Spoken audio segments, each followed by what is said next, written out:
இத பார்க்குற பொதுமக்கள் கொஞ்சம் விழிப்புணர்வோட இருக்கணும் அப்படிங்கிறதுக்காக தான் நான் இந்த வீடியோ போஸ்ட் பண்றேன்.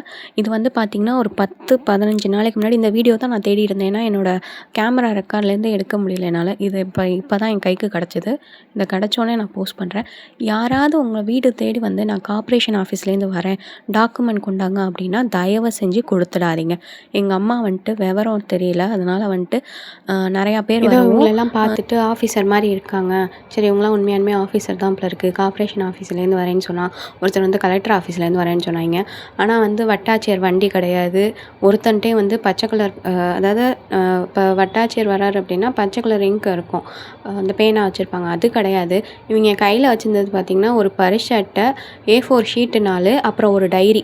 இத தவிர இந்த ஆஃபீஸருங்க வந்து எதுவுமே எடுத்துட்டு வரல. போலியா வந்துட்டு யார் அனுப்பிச்சு விட்டான்னா, டாஸ்மார்க் சீனி. இது ஏற்கனவே வந்து நெறையா தடவ நான் சொல்லிட்டேன். டாஸ்மார்க் சீனியோட ஆளுங்க அப்படின்னு சொல்லிட்டு நான் சொல்லிட்டேன்.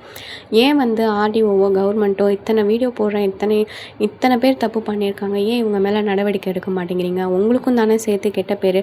பத்தாததுக்கு வந்துட்டு உறையூர் போலீஸ் வேற அவங்களுக்கு சப்போர்ட்டு. கூடவே போலீஸ்காரங்க கண்ணு முன்னாடி மிரட்டுறாய்ங்க. போலீஸ் வேற அப்படியே நிக்குது பார்த்துக்கிட்டு. எந்த ஆர்டிஓ ஆஃபீஸில் வீடியோ ஷூட் பண்ணுறது, வீடியோ கவரேஜ்லாம் எடுத்துகிட்டு வருவாய்ங்க? ஆ இது வந்து நான் அன்னைக்கு வந்துட்டு நான் வீட்டில் இல்லை. நான் இருந்திருந்தேன் அப்படின்னா மொத்த பேரையும் வந்துட்டு ஒரு வழி ஆக்கியிருப்பேன். கேள்வி கேட்டு ஒருத்தனும் பதில் சொல்ல முடியாமல் தெரிச்சு ஓடுற அளவுக்கு பண்ணியிருப்பேன். எங்கள் அம்மாவுக்கு வந்துட்டு தெரில, உண்மையாலுமே ஏதோ ஆஃபீஸர்னு வந்துருச்சு. இந்த கட்டம் போட்ட சட்டை போகிறாங்க பாருங்கள், ப்ளூ கலர் சட்டை. அவங்க ஏற்கனவே கருப்பு கலர் சட்டை போட்டு வந்துட்டு என் தங்கச்சியை மிரட்டின ஆள். அப்படி இது வந்து பொது இடம், நீ அதை பண்ணக்கூடாது, இதை பண்ணக்கூடாது, இதை இடிக்கணும், வண்டியை நவுத்தணும், அப்படி இப்படி தேவையில்லாமல் பேசுகிறாங்க. அதே மாதிரி இந்த வாட்டியும் வந்துட்டு எங்களோட டாக்குமெண்ட்ஸ்லாம் ஆனால் வந்துட்டு எங்கள் அம்மா ஜெராக்ஸ் தான் காமிச்சாங்க. காமிச்ச வரைக்கும் பார்த்துட்டு எங்களுக்கும் இதுக்கும் சம்மந்தம் இல்லைன்னு வந்து ஒதுங்கி போயிட்டாங்க. ஆனால் இந்த அளவுக்கு துணிச்சலாக ஒரு தனியார் இடத்த பொது இடம்னு சொல்லி ஆள் வந்து எதிரில் வந்துட்டு ஒரு ஆள், நம்மளை எதிர்க்கிற ஆள் ஒரு ஆள் இருக்கிறாங்க தான். ஆனால் வந்து அவங்க காசு கொடுத்தாங்கன்னு சொல்லிட்டு இந்த மாதிரி கவர்மெண்ட்டில் வேலை செய்கிறவங்க இவ்வளோ வந்து கேவலமான ஒரு வேலையை பார்க்கலாமா? பொதுமக்களுக்கு வந்து எப்படி ஆர்டிஓவில் நம்பிக்கை வரும், கார்ப்பரேஷன் மேலே நம்பிக்கை வரும், காவல்துறை மேலே நம்பிக்கை வரும் சொல்லுங்கள்? நம்ம வந்து யாரை நம்புறது இனிமே? உங்கள் வீட்டுக்கு வந்துட்டு இந்த மாதிரி வந்துட்டு ஒரு வீட்டு பிரச்சனை நடக்குது அப்படின்னா, நீங்கள் வந்துட்டு சட்ட ரீதியாக எதாக இருந்தாலும் கோர்ட்லேயோ வக்கீலை வச்சோ வந்துட்டு சட்ட ரீதியாக டீல் பண்ணுங்கள். வீட்டுக்கு வந்து மிரட்டினாங்க அப்படின்னா, நீங்கள் தயவு செஞ்சு உங்களோட ஒரிஜினல் வந்து பட்டா டாக்குமெண்ட்ஸை யார்கிட்டையும் காட்டணும்னு அவசியம் இல்லை. நம்ம கோர்ட்டில் நிரூபித்தா மட்டும் போதும்.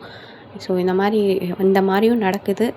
மக்கள் வந்து கவனமாக இருங்க. நமக்கு தனியாருக்கு சொந்தமான இடத்த வந்துட்டு பொது இடம்னு சொல்லி ஏமாத்துறது ஒரு பக்கம் இருந்தாலும், இன்னொரு பக்கம் தனிப்பட்ட ஒரு நபருக்காக பணத்தை வாங்கிக்கிட்டு அதிகாரிங்க ஏமாத்துறதும் நிறையா பக்கம் நடந்துட்டு தான் இருக்குது.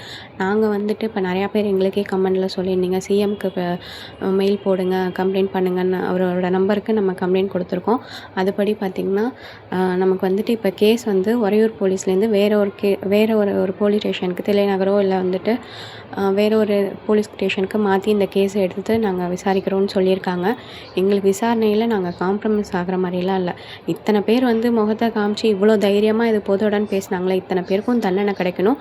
மக்கள் சப்போர்ட் பண்ணுங்கள் தயவு செய்து.